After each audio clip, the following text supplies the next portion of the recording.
গতকালকে ঢাকা মেডিকেলের আমরা একটি ঘটনা শুনতে পেয়েছি। ঢাকা মেডিকেলে আমাদের যে ডাক্তার ভাইরা রয়েছে তাদের গায়ে হাত তোলা হয়েছে। যে যারা হাত তুলেছে তারা কি অভিযোগ করেছে? তারা অভিযোগ করেছে সেখানে নাকি একজন যে পেশেন্ট মারা গিয়েছিল সেখানে ডক্টরদের গাফিলাতি ছিল, ওই ঢাকা মেডিকেলের গাফিলাতি ছিল। এখন প্রশ্ন হচ্ছে যে ডক্টরদের বা ঢাকা মেডিকেলের যে গাফিলাতি ছিল কিনা এটি নির্ধারণ আপনি কিভাবে করতে পারেন, কোন এক্সপার্টিজের ভিত্তিতে এটি নির্ধারণ করতে পারেন এবং এই অথরিটিটা আপনাকে কে দিয়েছে?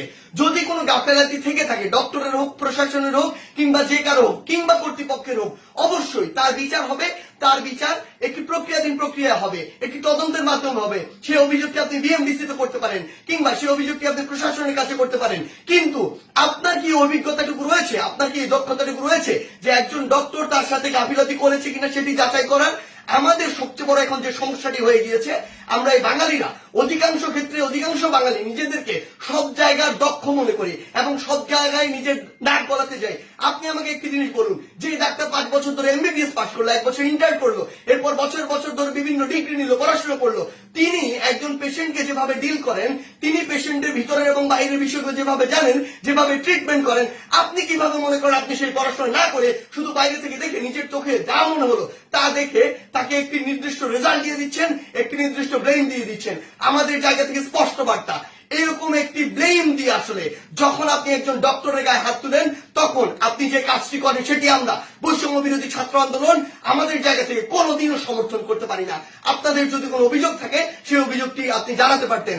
আমরা জানি আমাদের এই পুরো প্রসেসটিতে, এই ছাত্র জনতার অভ্যুত্থানে ডক্টররা কিভাবে ওই হসপিটালের ভিতর থেকে, ওই ইমার্জেন্সি থেকে তাদের ভূমিকাটি রেখেছে। আমরা দেখেছি যখন কিছু সরকারের পাঁচাটা স্পিরিট, ডক্টরদের যে স্পিরিট, সেই স্পিরিটটি যাদের মধ্যে নাই, এমন গুটি কয়েক ডক্টর যখন ওই ছাত্র জনতার গণঅভ্যুত্থানে আমাদের আহত ভাইদের চিকিৎসা দিতে বাধা দিচ্ছিল, তখন অধিকাংশ ডক্টর নিজের জায়গা থেকে রিস্ক নিয়ে আমাদের ওই ভাইদেরকে চিকিৎসা দিয়েছিল। এমন অধিকাংশ ডক্টর রয়েছে যারা ডক্টরদের স্পিরিটটি ধারণ করে এবং আমাদের এই পুরো সময়টিতে আজকে পর্যন্ত আমার হসপিটালে যে আহত ভাইগুলো রয়েছে তাদেরকে নিরবিচ্ছিন্ন সেবা দিয়ে যাচ্ছে, নিজের কথা চিন্তা না করে। সেই জায়গায় যখন এরকম করে কোন একজন আমার ডক্টর ভাইয়ের উপর এভাবে হাতটি তুলে, আমরা এটি কখনো সমর্থন করতে পারি না। আমাদের জায়গা থেকে একদম স্পষ্ট একটি বার্তা, সেটি হচ্ছে যে আমরা প্রশাসনকে, মাননীয় স্বাস্থ্য উপদেষ্টা, ডিজি হেলথ সহ সকলকে একটি বিষয় স্পষ্ট করে বলতে চাই, আমাদের যারা মেডিকেলের ভাইরা রয়েছে, ইন্টার্ন ডক্টররা রয়েছে, কিংবা হসপিটালে যে ডক্টর ভাইরা রয়েছে, তাদের সাথে আমরা এই জায়গাটিতে একাত্মতা ঘোষণা করছি। তাদের নিরাপত্তার সর্বোচ্চ ব্যবস্থা করতে হবে। তারা দিন রাত 24 ঘন্টা আমাদের জন্য কাজ করছে, অথচ কেউ একজন চাইলো আর একটা ব্লেম দিয়ে তাদের গায়ে এসে হাত দিয়ে দিল, এটি আমরা আমাদের জায়গা থেকে কখনো মানতে পারি না।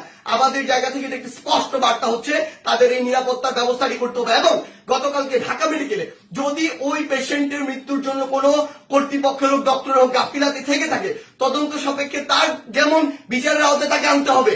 কিন্তু গতকালকে ওই আমার ডাক্তার ভাইয়ের গায়ে যে হাতটি তুলেছে, অপারেশন থিয়েটার থেকে বের হওয়া একজন ডক্টরকে, তার অবশ্যই দ্রুততম সময়ের মধ্যে তাকেও গ্রেফতার করে তাকেও বিচারের আওতায় আনতে হবে। আমাদের জায়গা থেকে স্পষ্ট একটি বার্তা, আইন নিজের হাতে তুলে নেওয়ার মতো অন্যায়টি যদি আপনি করেন তাহলে আপনার পক্ষে কোনোদিন আমাদের অবস্থান থাকবে না। ধন্যবাদ।